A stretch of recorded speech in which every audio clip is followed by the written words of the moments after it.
నమస్తే, welcome to social post. నేను మీ మాధురి. ఈరోజు మనతో పాటు ఉన్నారు రాణా జయశ్రీ సంజయ్ శర్మ గారు, వాస్తు కన్సల్టెంట్. నమస్తే అండి. నమస్తే అండి.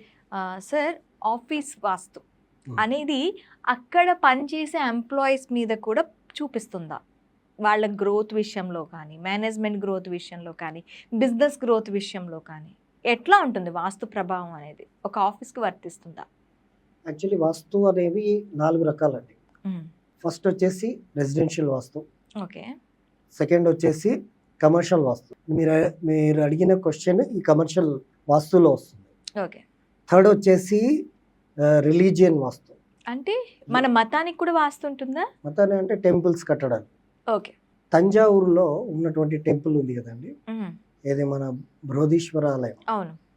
ఆలయం వాస్తుతో కట్టబడి, ఆ ఆలయం కట్టడానికి ముహూర్తం కూడా భవకరణం అనే కరణంలో తిథి, వారము, నక్షత్రము పవర్ఫుల్గా పెట్టడం వల్ల ఆ ముహూర్తము ఆ వాస్తు తోటి అది కట్టడం జరిగింది కాబట్టి అదంతా వైభవంగా విలజిల్లుతుంది అనమాట. ఓకే. సో అది అది అది టెంపుల్ వాస్తు. అంటే ఇంకెక్కడా లేదంటారా వాస్తు? ఓన్లీ బృహదేశ్వర టెంపుల్ లోనే ఉందంటారా? అన్ని దేవాలయాలు అన్ని కూడా వాస్తుతోటే కడతాయి. ఓకే. తిరుమల తిరుపతి దేవస్థానం కూడా వాస్తునే, శ్రీశైలం కూడా వాస్తు ప్రకారమే. అన్ని కూడా కట్టిన వాళ్ళన్ని కూడా ఫస్ట్ పాటించేది ముహూర్తం. ఓకే. నెక్స్ట్ పాటించేది వాస్తు. థర్డ్ పాటించేది జాతకం అన్నమాట. ఎవరు దీన్ని పరిపాలించే రాజు ఎవరు, ఆయన జాతకం ఏమిటి, ఆ జాతకాన్ని దాన్ని మ్యాచ్ చేస్తారు. సో అలా అంటే వైభవంగా దేదీప్యమానంగా మనకు అభివృద్ధిలోకి వచ్చాయి. అంటే అక్కడ ఉండే క్షేత్రపాలకుడు ఎవరైతే ఆ దేవుడు ఉంటారో ఆ గుడిలో దేవుడు జాతకాన్ని బట్టి ఆ వాస్తు అనేది అండ్ ఆ ముహూర్తం అనేది నిర్ణయించబడుతుంది అంటారు. గ్రామం ఆల్సో. ఓకే. గ్రామం పేరు, ఆ గ్రామానికి ఎవరైతే రాజు ఉన్నాడో ఆయన చేయిస్తున్నాడో ఆయన భార్య భర్తల పేరు, వాళ్ళే హోమానికి కూర్చుంటారు కాబట్టి ఓకే. ఓకే. వాళ్ళు ఫస్ట్ ఆఫ్ ఆల్ వచ్చేసి శంకుస్థాపన ముహూర్తము, తర్వాత వచ్చేసి ప్రతిష్ట ముహూర్తము, తర్వాత ఈ ముహూర్తాలన్నీ కూడా ఒక్క బ్రాహ్మణుడితో పెట్టరు, అసలు అది ఇంపాసిబుల్. మినిమం 11 బ్రాహ్మిన్స్ వీళ్ళందరూ కూడా కలిసి ఇంతమంది ముహూర్తము, తిథి, వారం, నక్షత్ర, కరణము ఇవన్నీ కూడా చూసుకొని అవి డిసైడ్ చేస్తారు. అందులో మోస్ట్లీ వాస్తు కూడా ఇంక్లూడ్ అవుతుంది. టెంపుల్స్ అంటే రిలీజియన్ వాస్తు అంటే టెంపుల్స్ అన్నమాట. తర్వాత వచ్చేసి విలేజ్ వాస్తు. విలేజ్ వాస్తు ఊరికి వాస్తు, ఊరికి కూడా వాస్తు ఉంటుంది. సార్, ఇక్కడ నాకు ఇంకొక డౌట్ ఏంటంటే ఊరికి వాస్తు ఉంది అంటే మనకి ఏమి ఊర్లు కట్టిన ఇప్పుడు రాజధాని కడతాము లేదంటే ఇంకేదో కడతాము అని చెప్పి ఈ మధ్య కాలంలో అంటున్నారు. కానీ ఊరు నిర్మించబడేది ఒక 4 కుటుంబాలు ఇంతకు ముందు ఉంటే ఒక ఊరుగా పరిగణించే వాళ్ళు, ఆ కుటుంబాలు పెరిగి పెరిగి పెరిగి పెరిగి పెద్ద వలసలు పోయి ఇంకా ఒక పట్టణాల కింద అట్లా మారే. ఇలాంటి వాటికి వాస్తు ఎలా చూస్తారు? అంత దూరం అయితే వెళ్ళను. ఇక్కడ ఇప్పటి మూమెంట్ లోనే నేను మీకు రిజల్ట్ ఇస్తాను. 2014 లో తెలంగాణ సపరేట్ అయింది కదా. అవును. అంతకుముందు ఉమ్మడి ఆంధ్రప్రదేశ్. సో ఎప్పుడైతే తెలంగాణ సపరేట్ అయిందో దానికంటూ ఒక మ్యాప్ వచ్చిందా, జియోగ్రఫిక్ మ్యాప్ వచ్చిందా? దట్ ఈజ్ 100% వాస్తు. తెలంగాణ ఇంతకు ముందు కలిసి ఉన్నప్పుడు ఈ వాస్తు తెలంగాణకి ఉండదా? మొత్తం అందరికి, ఓకే, ఆంధ్ర తెలంగాణ అందరికి ఉన్నటువంటి మ్యాప్ ఏదైతే ఉందో ఆ ఇంపాక్ట్ అంతా ఎవరిపైన ఉంటుంది? ఆ స్టేట్ కి పరిపాలించే రాజు ఎవరు, మనం ఆ రాజు అధికారం ఎవరికి ఇచ్చాము? సీఎంకి ఇచ్చాము. సీఎం పైన ఆ వాస్తు ఇంపాక్ట్ ఎలా ఉంటుందంటే ఈయన బర్త్ చార్ట్ని బట్టి ఆ వాస్తుని బట్టి దాని ఇంపాక్ట్ అనేది ఉంటుంది.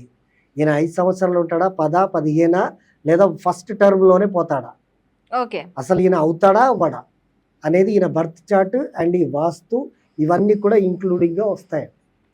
అలాగే తెలంగాణ ఎప్పుడైతే సపరేట్ అయిపోయిందో దానికి కూడా ఒక మ్యాప్ ఉంది. యాక్చువల్లీ ఆ మ్యాప్ అనే దాంట్లో ఎప్పుడు కూడా ఆ మ్యాప్ ల్యాండ్ ఉంటే స్క్వేర్ లో ఉండాలి లేదా రెక్టాంగిల్ లో ఉండాలి. కానీ మన వాస్తులన్నీ కూడా అటు ఇటు మొత్తము టిల్టే ఉంటాయి, కటింగ్ షేప్ లో ఉంటాయి. మన దేశమే ఒక షేప్ లో లేదు కదండి, స్క్వేర్ లో లేదు కదా, కటింగ్ షేప్ లో ఉంటుంది. అవును. సో ఆ కటింగ్ షేప్ ని బట్టి ఇప్పుడు మనది ఇలా ఉంటుందండి, ఇది నార్త్ తల భాగంగా ఉంటుంది.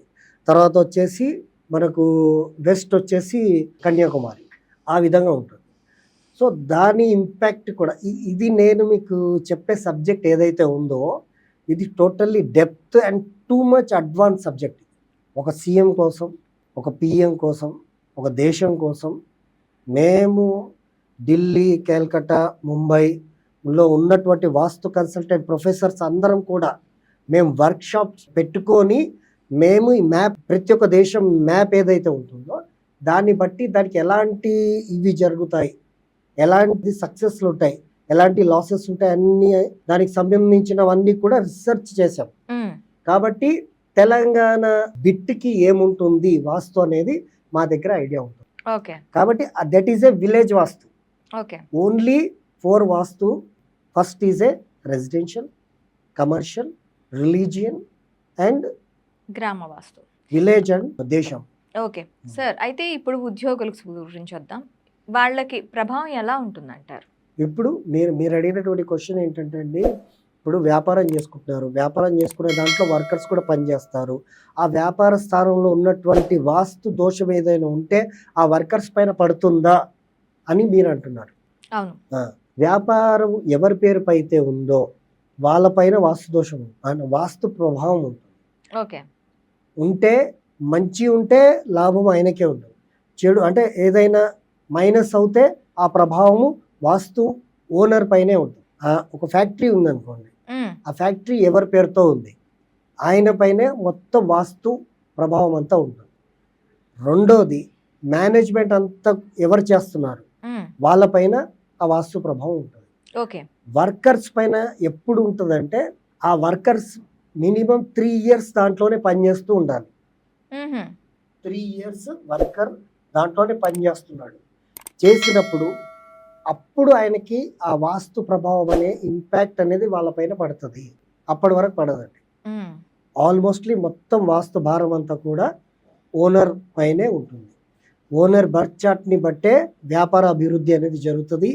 ఆయన దశలు బాగున్నప్పుడు టాప్లోకి వెళ్తుంది, ఆయన దశలు బాగలేనప్పుడు వ్యాపారం డౌన్ అవుతుంది. Thank you sir.